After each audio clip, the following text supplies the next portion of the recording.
നമസ്കാരം. കേരളത്തിലെ ഏറ്റവും വലിയ അഴിമതി കമ്പനിയായി മാറിയിരിക്കുകയാണ് കരിമണൽ കർത്തയുടെ CMRL കമ്പനി. ഒരു സേവനവും നൽകാതെ 3 കോടിയോളം രൂപയും ഒരു 50 ലക്ഷം വേറെയും CMRL വീണ വിജയന് നൽകിയതായുള്ള വിവരങ്ങൾ പുറത്തു വന്നതോടെയാണ് CMRL കമ്പനിയിലേക്ക് കേരളത്തിന്റെ ശ്രദ്ധ തിരിയുന്നത്.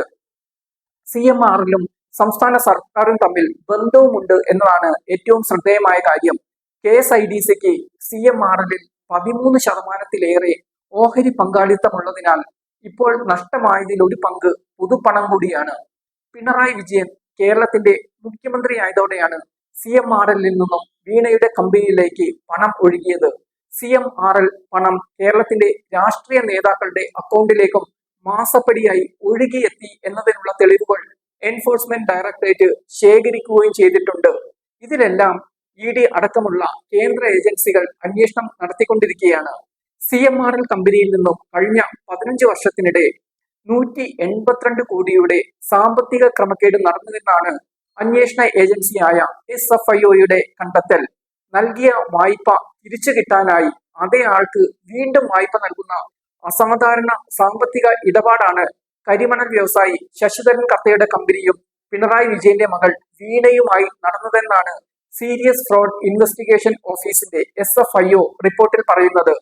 വീണ വിജയന്റെ കമ്പനിയിലേക്കും അക്കൗണ്ടിലേക്കും CMRL പണം ഒഴുകിയതുമായി ബന്ധപ്പെട്ട് നടത്തിയ അന്വേഷണത്തിലാണ് 182 കോടി രൂപയുടെ അഴിമതിയുടെ വിവരങ്ങളും വെളിയിൽ വന്നത്. സിന്തറ്റിക് റൂട്ടയിൽ സംസ്കരിച്ചെടുത്തതിന് ശേഷമുള്ള ചെളി നീക്കലിന്റെ പേരിൽ CMRL സാമ്പത്തിക പണച്ചിലമായി 139 കോടിയും ഇൻവോയ്സ് പെരുപ്പിച്ച് കാണിച്ച് 43 കോടിയും ക്രമക്കേട് നടത്തിയെന്നാണ് SFIO കണ്ടെത്തൽ. ഇതിലെല്ലാം ഒഴുകിയത് അഴിമതി പണമാണ്. കർത്തായ്ക്ക് മകനും 2015 മുതൽ 23 വരെ കമ്പനി ശമ്പളമായി നൽകിയത് 30 കോടിയിലേറെയാണ്. CMRLന്റെ കോൺട്രാക്റ്റുകൾ നൽകിയതും കർത്തയുടെ ബിനാമി കമ്പനികൾക്കാണ്. അഴിമതി മൂടിവെക്കാൻ രാഷ്ട്രീയ പാർട്ടികൾക്കും നേതാക്കൾക്കും CMRL പണപ്പെട്ടി തുറന്നു വെച്ചു. വീണയുടെ ഇടപാടുകൾ വെളിയിൽ വന്നതോടെ EDയും SFIOയും ആദായ നികുതി വകുപ്പും ഉൾപ്പെടെയുള്ള കേന്ദ്ര ഏജൻസികൾ അന്വേഷണവുമായി ഇറങ്ങുകയും ചെയ്തു. ഇനി CMRLും കർത്തയും ഇടപാടുകളിൽ ഉൾപ്പെട്ടവർക്കെല്ലാം നിയമ നടപടികളുടെ കാലമാണ്. എല്ലാത്തിനും തെളിവുകൾ ഇരിക്കെ വീണ വിജയൻ അടക്കമുള്ളവർക്ക് കേസിൽ നിന്നും ഊരിപ്പോരുക എളുപ്പവുമല്ല.